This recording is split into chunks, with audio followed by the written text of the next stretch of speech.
look great, by the way. Did you lose weight too lately? You look lean as hell. So check this out. I go to a new place, the place I've been going to for a very, very long time. And I'm telling you, I live by it. It's called Legacy Fit. Bro, I was waiting for you to say something else. I mean, it ain't no secret.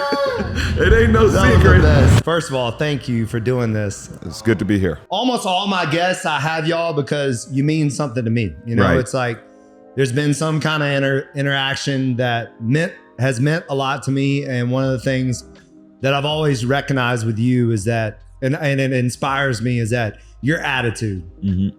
There's something about your attitude every time you come here is positive. Even in your toughest moments, even when you're going through stuff, like you still show people respect, have a good time, smile, say the right things. And like, that's very powerful to somebody that, and you know me, like that lives, I'm a very emotional person and I wear my feelings on my sleeves. But as a business owner and dealing with people, you can't do that all the time. Like you have to represent yourself in a positive way. I think for you, I wouldn't say you wear your feelings on your sleeve. I would say you wear your feelings on your cape. You got more of a Superman ego than a regular Joe. That too, right, So start using you wear your ego on your cape. That's a good analogy for sure. Well, I want to jump in on some things that I've been dying to ask you, and because I never want to like interrupt your workout or of course, disrupt you because that's your time. I wanted you to take us back a little bit to your playing days, right? Because for me, that's like something that I admire, obviously. And you had a heck of a career, and I don't think people really know that. I mean, you know, as old heads don't get the love like that. So take us back a little bit let us know a little bit about your career, where you started. You know, let people know because I would love to hear more about it. So, you know, I'm from Miami, and I learned to play football in the mean parks, these little league parks in Miami. And football in Miami is everything, right? When you start in little league, I actually my first little league football experience, just first time playing football. You know, many of you may or may not know, but Randall Hill, who was a first round receiver that played at University of Miami, his father was my coach. And he ended up being my roommate at University of Miami. I ended up playing against him in high school, running track against him. You know, coming out of high school, he was the number one corner in the state. I was number 2.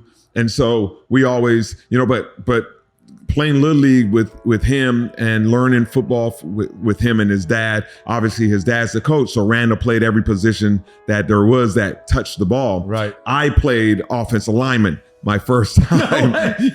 My first time. And after about 4 years, 4 games, his dad moved me to defensive end. And the first time they put me in, I got a sack, and the whole team went crazy, and I went crazy, and I was like, this is the sport for me.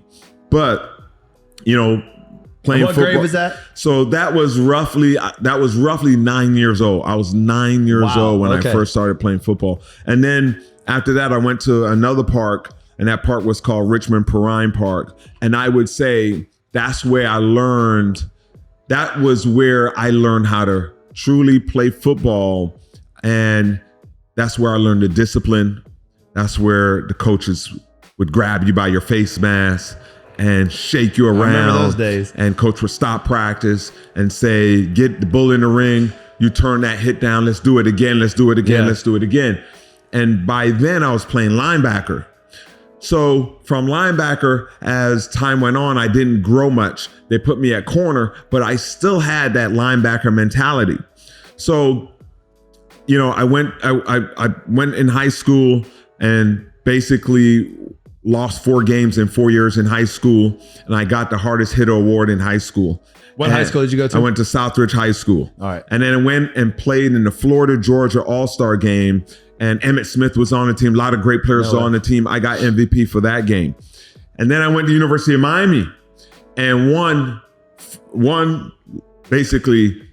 every game that I played in college, except another 4 games. So I only lost 4 games in college. I won 2 national championships, and my senior year I got the hardest hitter award again. And I was 178 pounds, 5'9".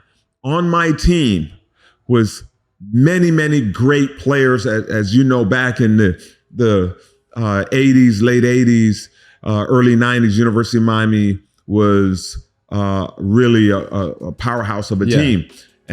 But you know, a lot of people talk about the 30 for 30 hit that I had on the kickoff. That was just a part of my makeup, but that started in Little League with my linebacker coach. Okay. Never to turn down a hit. When I got to the NFL, I was hitting everybody in my first training camp. And I remember my defensive back coach called me in the room. I'm like, I don't know. He better not be cutting me because I'm smashing dudes out here. Yeah. Smashing. And he pulled me in the room and he said, "You're not going to play long playing like this. I need you to go for the ball. Don't go for the man." I used to let the guy catch the ball in the air just so I could catch him and so dump him. Right, yeah. Dump him on his head. Yeah. Because that's what growing up in Miami football was about. Right. The whole crowd going, ooh. Yeah. I lived for that. I didn't live to get the ball. So my whole mentality had to change to become an NFL corner. They don't care how hard you hit. They want the ball. And want turnovers, right? Turnovers. So then my mentality changed. I started intercepting the ball, started going for strips. I was still hitting people. Yeah. But it's a difference hitting somebody at 180 pounds and the people you're hitting are typically 205, 210, right. Running. It just started hurting a lot more. It started hurting a lot more, but I had a great career. I won 2 Super Bowls. I have the longest. So you got 2 national titles. And 2 Super Bowls. And 2 Super Bowl Super Bowl champions. That's amazing. And I have the longest punt return in NFL history. I tell people that all the time. Still stands today. And I got was it 108? 103. 103 yards. Hasn't been broken. That's amazing. And I got ESPY award for the best player of the year, and achieved a lot of great things in my career. Yeah. And I give it all to my Little League. That particular team changed my life.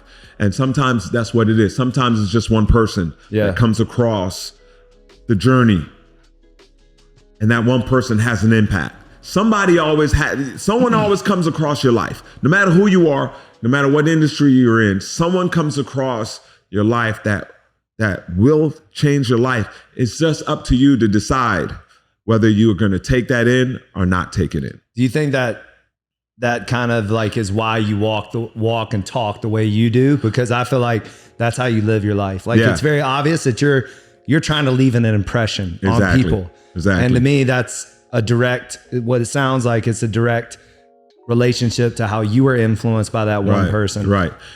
Now that one person got me going. Yeah. But there were a lot of other coaches also that taught me, take advantage of every opportunity, right? Control what you can control. I tell this is one of my main messages when I talk to kids. When whatever college you go to, whatever high school you go to, whatever NFL team you end up, there's going to be a percentage of your success that will be dictated on what you do.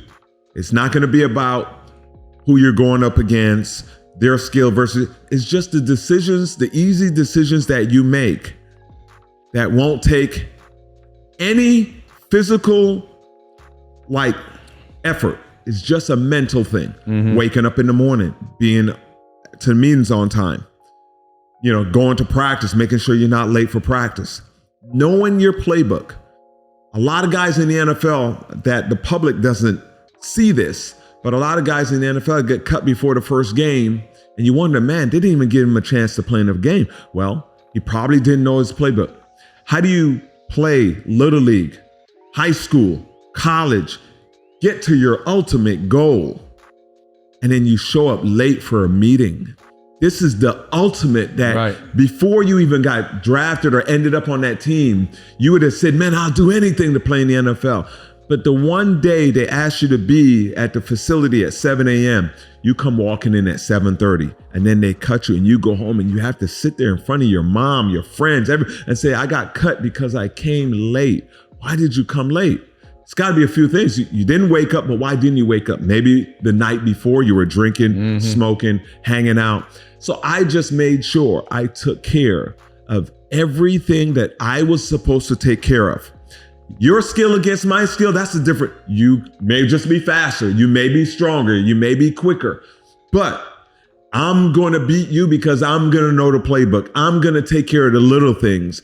And that's how I live my life. That's why I come to the gym every day. I said, this is something I can do. This is something that I have control of. Right. So I make sure I'm very positive with my guys, my associates. I bring them in. I tell them every time they're telling me something that may be pulling them backwards or they feel negative about. I say, listen, let's get in the gym. Let's get you back on a very positive, track, journey, and things will work out. You gotta believe in God.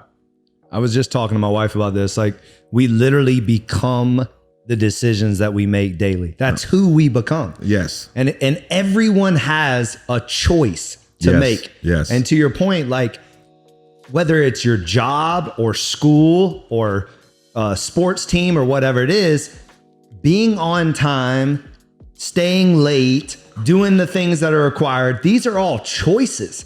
And if we just make the right choice at the right time, most of the time that's building the blocks of our life that will eventually will set up our foundation. Yeah, I tell my guys, my NFL guys that just get into the NFL, I say to them, you got an off day on Tuesday. But what do you do on your off day? You're in another city. You don't even know. You just got there. Yeah. What are you going to do on your off day? Stay home and watch TV? Take your off day and use it as another day to get better. Go to the facility. Watch film. Ask your coach, can you watch film with him? Go see the trainer. Get extra therapy. Go into the weight room. Do some extra weights. Treat the facility like a country club. Go in the hot tub. Go in the cold tub. When it's time for them to make a decision between you and another player that doesn't show up on Tuesday, who do you think they're gonna pick? 100%. It's not physics. Right. It's not chemistry. Yeah. It's the simple things. The people that make the decisions have emotions. They're human. Yeah. They love anything that is gonna help them even be successful. They love effort. The more you do and the better you look, your coach is gonna get rewarded for that. Right. So who do you think he's going to keep when it's between you and another guy that's playing he may even be playing a little bit better than you, but your coach is going to know he's going to get more from you in the long run than a guy that doesn't come in that's just leaning on his physical ability. It's all about effort, and we feel attracted to people that we see giving effort. That emotion is there. Yep. One thing that stood out to me, so we have this thing at Legacy we always talk about, is that do more than is required. So like, yeah, you have your responsibilities, but what are you doing on top of that to set yourself apart? That's so great. My saying is over deliver. Over deliver. Which is the exact same thing. Right. I tell guys, over deliver. When you have an appearance and this guy is paying you to show up and do an appearance, bring him a jersey. He doesn't know you're not bringing him a jersey. Exactly. But when you bring him a jersey, you just over-delivered. He's going to go home and say to his wife or his associates, this guy brought me a jersey. Let's extend his deal one more year. That $150 jersey just made you another $200,000-$300,000. Take me back to I'm sure there's many of these because you played for a long time, but like, was there ever a game where you just like, you had to reach down deep to get over, like maybe you were down by 20 and y'all crawled back? Do you ever remember a time, like particular game experience where you, and maybe not even just you, but the team had to like really rally behind? Is there anything that sticks out to you? Well, because I always love those kind of stories. For us, it wasn't necessarily a particular game. But, I played on one of the greatest defenses in the history of the NFL, the Baltimore Ravens, right? We gave up 168 total points in the season from the beginning of the season to the Super Bowl. When you think about 168 points, That's unbelievable. It's unbelievable. I mean, we must have goose-egged or what people call donut teams, or maybe 3 or 4 teams they didn't score a point. And so for us, the challenge, there were some games where we held teams, we stopped them from going past the 50-yard line. Think about that. Yeah. So as the season kept going on, the challenge was to not let them score. We would say to the offensive side of the ball, we would say to the kicker, just give us 3 points and we'll do the rest. So I remember that year too. It was an incredible season of going out. Who was the quarterback then? Trent Dilfer was the quarterback. Exactly. Like, I could tell you. I couldn't even remember. I could tell you stories about that. And Trent's a great guy. Yeah. I got nothing bad to say about Trent, but the offense clearly wasn't, where it should have been. Right. But our defense was the best in the league, and we were trying to make a statement in history.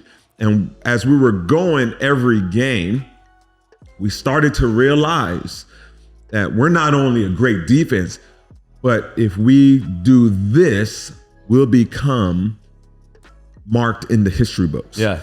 So going out to the game, before the game even started, we had a expectation within our minds, meaning we hunkered down when they were getting close to the 50. We hunkered down. Yeah. It was an expectation, not only with the 11 starters, but even the guys, the backups on the sideline. And it was an amazing feeling that you're playing, you're not on a great offensive team, but you're on a defensive team that can make history. So every game that season became a higher and higher pressure and expectation until we got to the Super Bowl and we dominated the Giants. They didn't score. We just dominated them on defense. They couldn't get a first down. Yeah. And I remember, the offensive players on the Giants going, oh my God, you guys are so good. And this is the Super Bowl. Yeah. And they're already, when a guy starts complimenting you in the game, they're done. Oh, they're done. They're done. Yeah. When they say, man, you guys are they're ready for the buses. They're ready to take the showers. Yeah. They're ready to go. Right. This was like second quarter. They were saying, man, we can't even get a first down on you guys. Do you think y'all were the best ever? I think we were the best ever. The argument is what, the 1985 Chicago Bears? The Bears. That's the argument. Yeah. And they had a lot of great players. Yeah. I've heard that argued out, but I'm in agreement with you. I think y'all are the best for sure. I mean, it was, if you think about just the stat of points allowed, if you just think about that, and we didn't have the amount of big names that the Bears had. Yeah. Ray Lewis was our biggest name, and hey, huge. But just across the board, we had some great players. But who was the opposite corner from you? So it was me, Dwayne Starks. The other Ed corner. Reed there then? Ed Reed was not there. Not there. Wow. Ed Reed wasn't there. Ed Reed came the next year. Okay. Ed Reed came. Can you imagine him on that team? It would have been not even fair. But we had Chris McAllister was the other corner. Yep. We had Rod Woodson was back there at safety. We were an amazing team, and Shannon Sharp on offense, a real talker and a real leader. We were a great team, and every game was just a goal to dominate this offense and just, hey, we got 3 points. Let's go. We were going to halftime. We got 3 points. We're good. We're going to win this one. Yeah. And that was the mentality. It was an amazing season. How would you say the league has evolved? Because when I think of that defense and when I think of Ray Lewis and even yourself, you even said it earlier with the physicality of it. Do you find that the league has gone a little away from that just with all the new rule changes and stuff? 100%. The league has changed because the health aspect, Yeah. the CTE, the concussions that guys, and I believe 100% it's the right move. Right. But it does change the game, right? It changes the game. Yeah. It's more now of a passing game. It's a higher scoring game. I just say we allowed 168 points. That's never going to happen. Point. Exactly. So that was my point. That's never going to happen. Never going to happen. That's never going to happen. Like it's going to be impossible. I remember hitting the running back. I think we were playing Tennessee, one of those teams, and I remember the rest of the defense hitting me while I was hitting the running back. And I swear to you, Manny, I felt like I was in a car accident. I believe it. I must have flipped 3 or 4 times. I had no clue where I was. My head was ringing. And I said to myself, I remember saying to myself, I'm glad I don't play offense because you can't do that today. Yeah. Today, you just can't crush people. It's still a lot of fun. Yeah. But the defense is it's at a disadvantage. 100%. You no longer could go run full speed, put your head down and try to run through somebody. Yeah, I was just about to say, my dad literally taught me to take the crown of my helmet and put it in people's throats. Yes. Like that was how you tackle. Yes. Yes. And if you didn't tackle like that, you weren't tackling. My coach told me put it in the person's jaw. Yeah. Says, if you hit them in the jaw, they're going to be done. Right. And I used to just full speed light them up. And today you can't do that. I would have got kicked out of many games. Right. Remember Chuck Cecil? Yeah, Chuck Cecil would have been done. He would have been kicked out of the league after the first game. And we're having a good time talking about it. It's great. A lot of people ended up with CTE. A lot of people ended up taking their own lives. A lot of people ended up not, basically not having a great quality of life for a sport that they loved. And the balance now is just to change that so that guys could have an amazing career and still have the quality of life after football and keep football entertaining. That's the ultimate goal for the NFL, and I understand it. And I'm a huge football fan. Football is going to always be number one in my heart, and I'm for anything that the NFL does that helps guys with their health, but also keeps the game very exciting. Yeah. It was definitely needed. I mean, we were heading into. It was getting ugly there for a while, so you have to make changes. And you got to make changes, and it's part of history. And a lot of defensive players say, "Hey, it's hard to you can let up sometimes. Like as soon as that guy misses the ball, I used to take a step or two and smash him. But if you can't do that, you definitely have the ability to let up. A lot of guys, I can't let up. Yeah, you can. Yeah, you can. And that's why you're so athletic too. Exactly. You can stop on a dime. You can adjust your body. Or you can adjust just that little move right there, and you go from killing a guy to where he just kind of just rolls over. Because you know what you're doing out there. You're 100%. You're in complete control. That's why you're a professional athlete. Landing on the quarterback, doing all that. I did all that. You can 100% control it. So I'm happy about it. Anybody that you guys have taken on recently that you think is going to be like really, really special from a signing standpoint? Man, yeah. I mean, just this draft, Jalen Carter is going to be special. He's a special kid. He's an amazing, powerful, old school, all the adjectives that you give to great young players he has. Yeah. Right. One of them is he's a country boy, right? When you say that, when you use that term, country boy, for anyone in the NFL, they're tough MFs. Yeah. You're like, this dude will cook roadkill, right?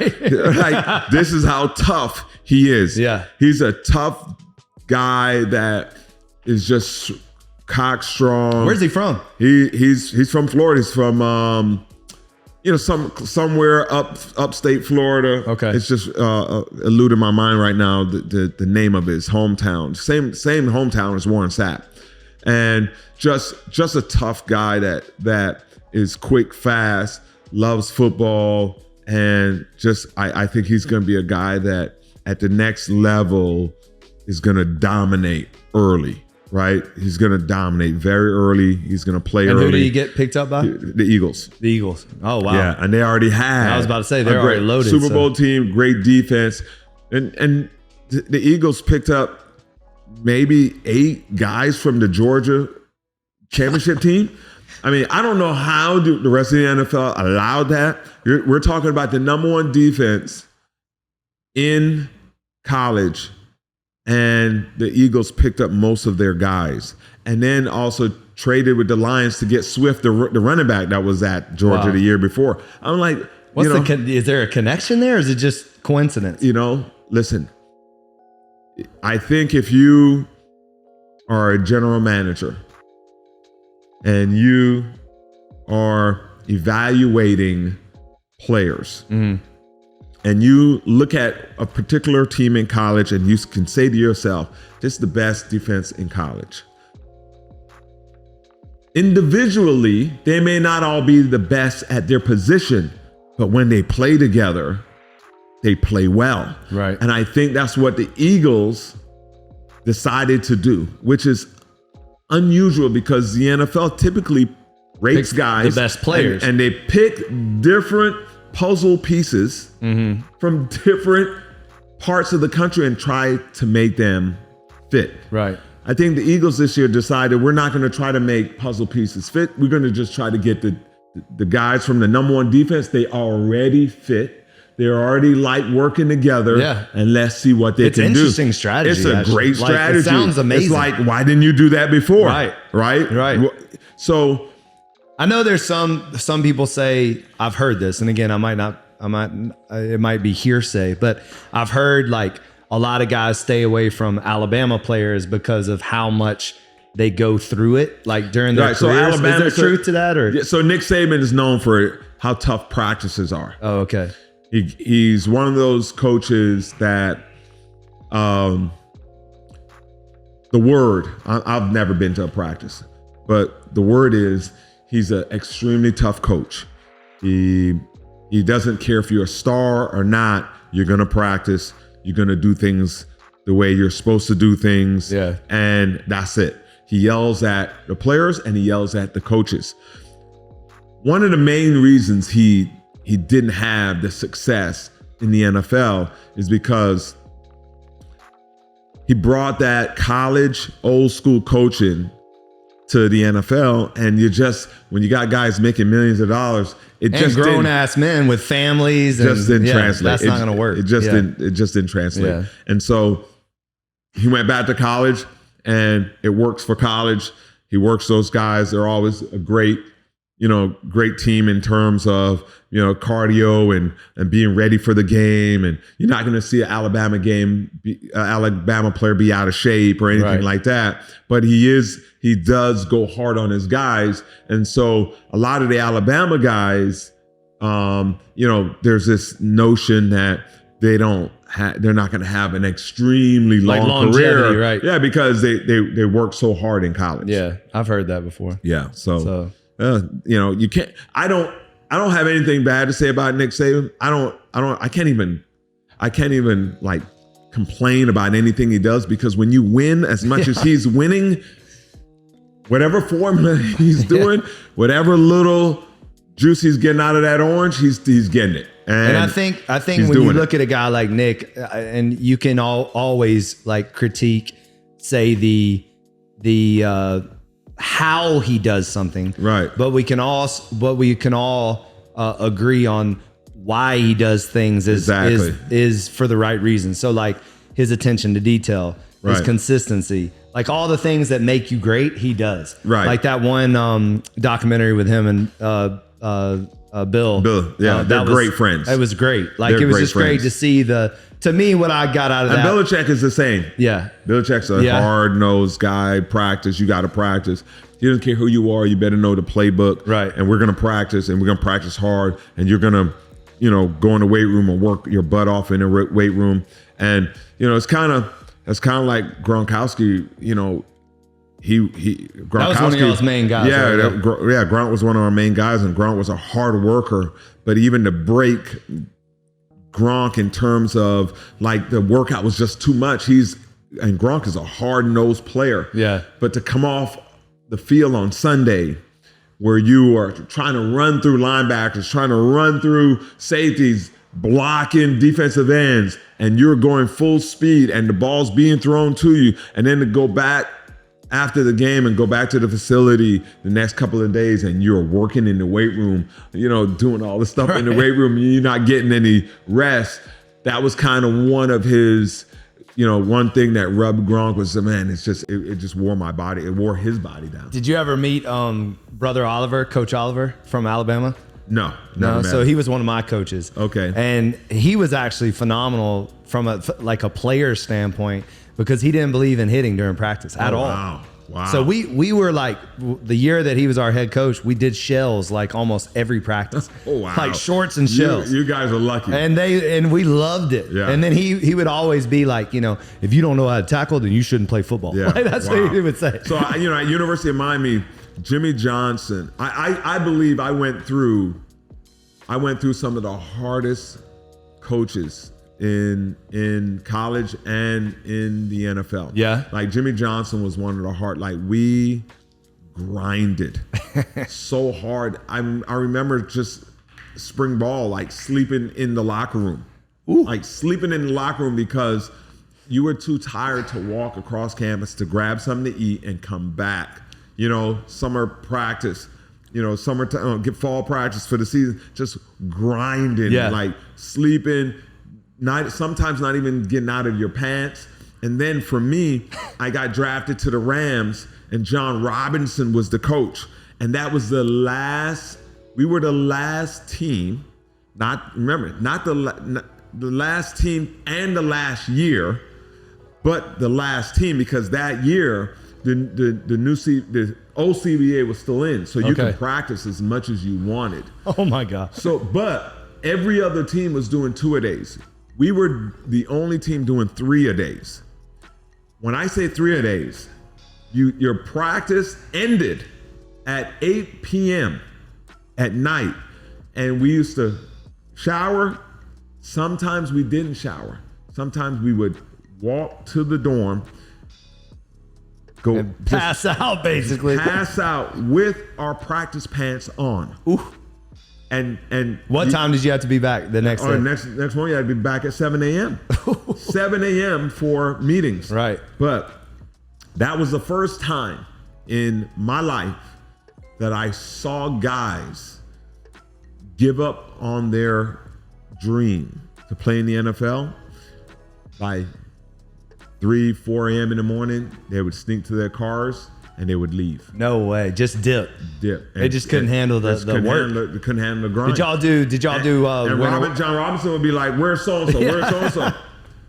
And they find out, hours later, his mom is telling the coach, he's driving back. He's about 8 hours away. He's coming home. He said he couldn't do it. And you got to think about that pressure to 3-a-days.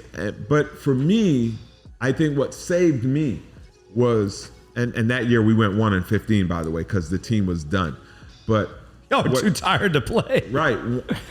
The thing that saved me was just the year before I was coached by Jimmy Johnson. Mm-hmm. So the experience of playing in that type of practice and just knowing that there was no giving up and going to practice and having a pride in my mind that I'm going to out-practice these guys who are complaining. In my mind, I'm like, this is nothing. Yeah. I couldn't believe that it was summertime and it felt like it was 75 degrees.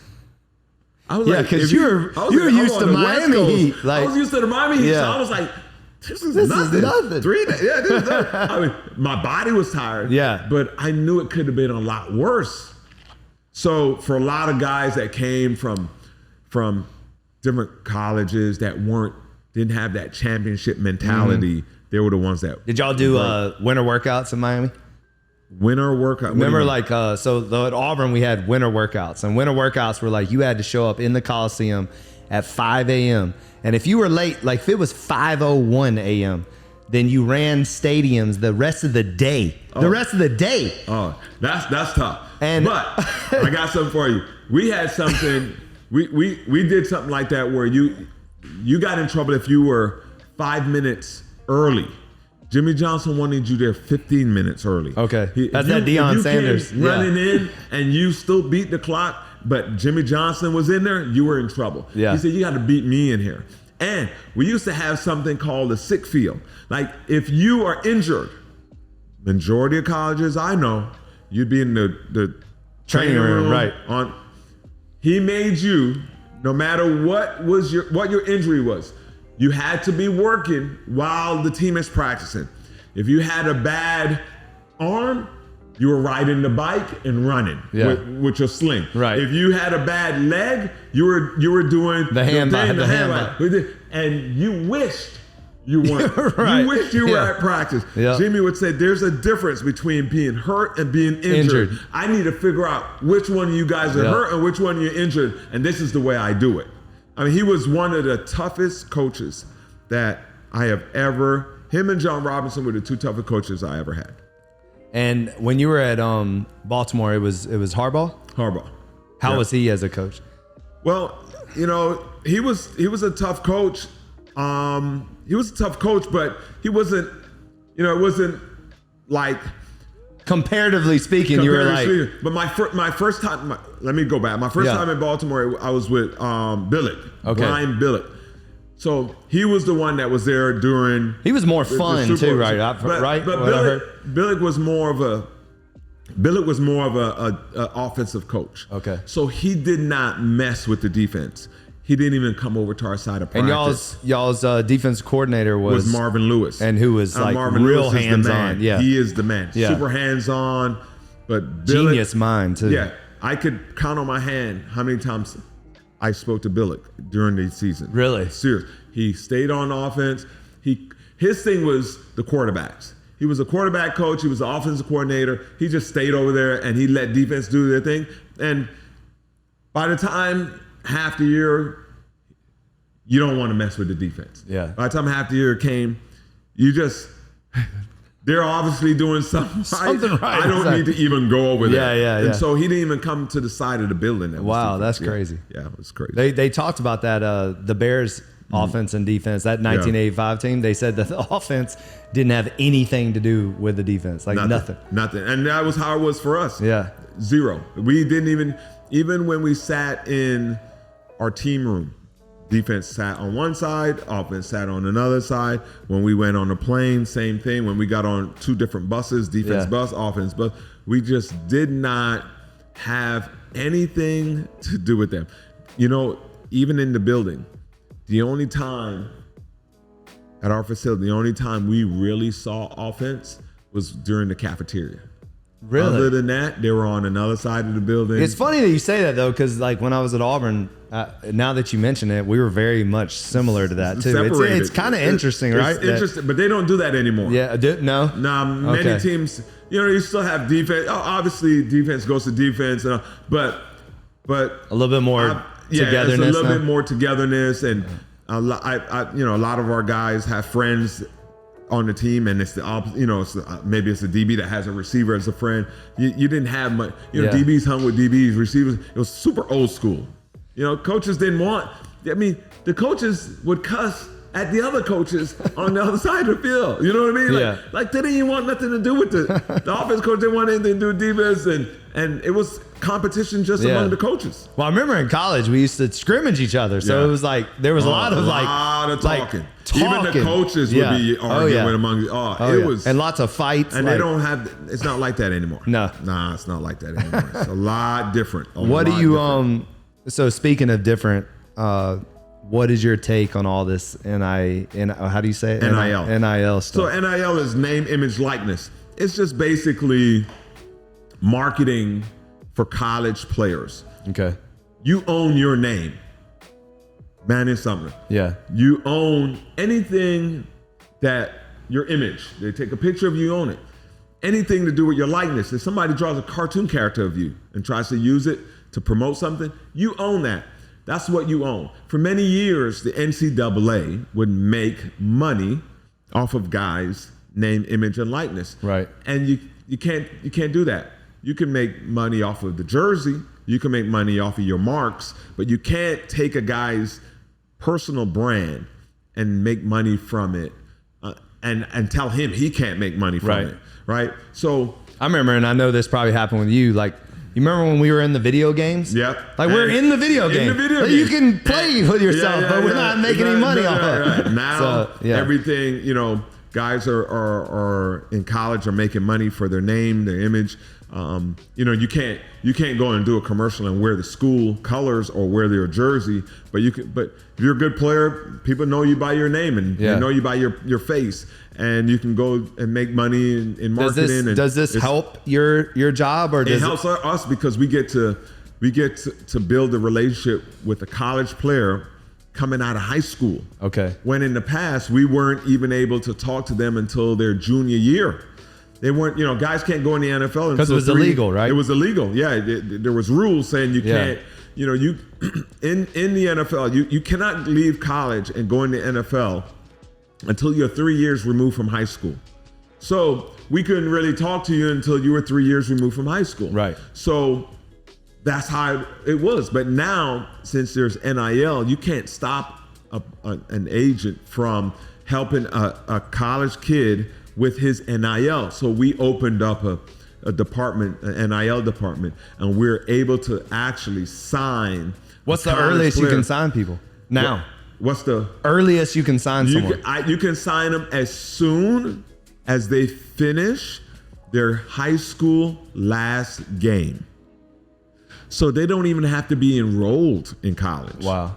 Because if you sign them in high school, they forfeit the rest of they forfeit any other sports that they may be playing. So meaning I can't sign a kid if he has one more high school game. Because as soon as I sign him, he's ineligible. Oh, wow. Okay. So, but if he's finished with his high school season and you sign him and he's not playing another sport, you can sign him. Oh, wow. So, and the earlier the better, because you're building relationship. They're learning how you work. You're learning how they work. You're helping them through their college, making them money.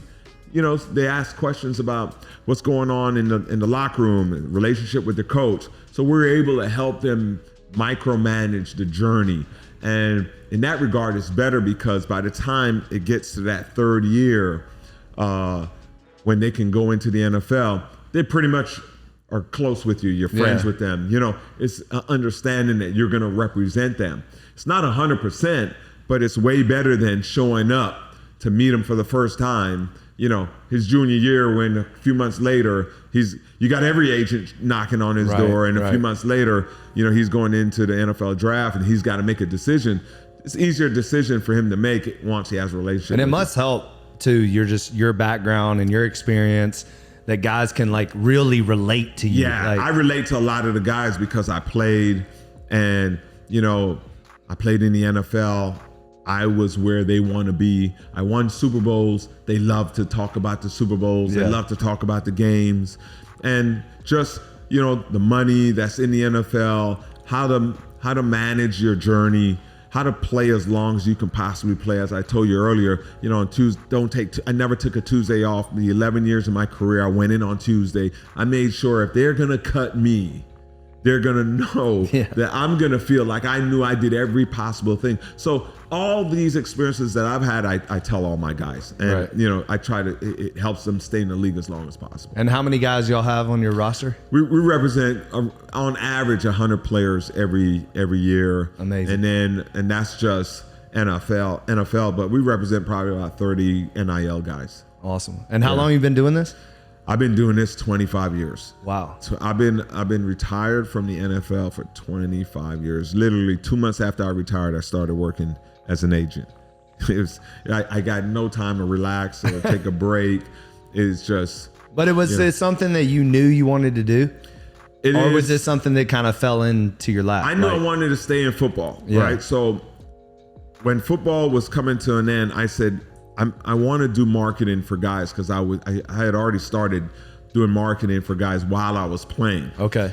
Because I had a connection with the NFL NFLPA, which is the union, and all of their partners and sponsors wanted to get connected with NFL players. Well, I was a way that I could help them connect to the players that I'm around every day. Right. Back then, we didn't have social media. There was no cell phones. So I would talk with them, and she would say, well, we have this sponsor, we have this sponsor, and they're looking for this player. And I would set it all up and make money while I was playing. Oh, yeah. So I was working while I was playing. That's cool. So the transition was super easy. So I started. So my agent then, when I retired, said, man, I want you to come work for us and do what you're doing and partner with us. So was Drew your agent too? Drew was my agent. No way. I didn't know that either. He was my agent. Oh, okay. And then, and at the same time as I'm retiring, I had NFL teams calling me saying they wanted me to coach. So I was just about to ask you, did you have any kind of desire to coach? Yeah, I wanted to coach. Because you would be a great coach. I would have been an amazing great coach. I wanted to coach, and a lot of coaches reached out to me because they knew I was cerebral, in terms of football. Yeah. And I wanted to coach, but I didn't want to give up more time away from my family, my kids. Remember, I played 11 years. Yeah. I'm like, And then coaching's brutal. It's brutal. It's more brutal probably than playing. Like 100%. Because you can't turn it off. Right. Because on Tuesdays, they're in early to work on the game plan. Right, they don't have an off day. Every coach I know, it's like they do it 24/7. Like, yeah, it's 24/7. Literally. A lot of coaches have issues with wives and trying to keep the family together and getting fired and then getting picked up somewhere else, having to pick up the family and move them, and the kids in high school and they got to switch high schools and they're mad because they got to leave their best friends and go try to make new friends, and some coaches leave their families behind just because the kids are like, I don't want to move, and they leave, or some kids stay with friends, and I've heard horror stories, but that was one of the reasons why I said, I get to stay in this industry by partnering with my agent. And it's worked out great. And you're still coaching. Yeah, I still, because you're coaching one-on-one now, behind the scenes. I am 100%. And 5 years later, I became the president of the company, and now it's been 25 years, and we've signed a lot of amazing players, and I've been to multiple Hall of Fame speeches from our clients, and now NIL's in, so now I'm helping guys in the NFL, and I'm helping college guys with their maturity and their understanding of football, and helping them along the way as a mentor. And so I love it. It's what I was born to do. Yeah, it sounds like it's literally what you're meant to do. Yeah, what I was born to do. I love how your experiences have led you to be able to influence people in a positive way. Well, experience is what molds you. Yeah, and we all know that. Yeah.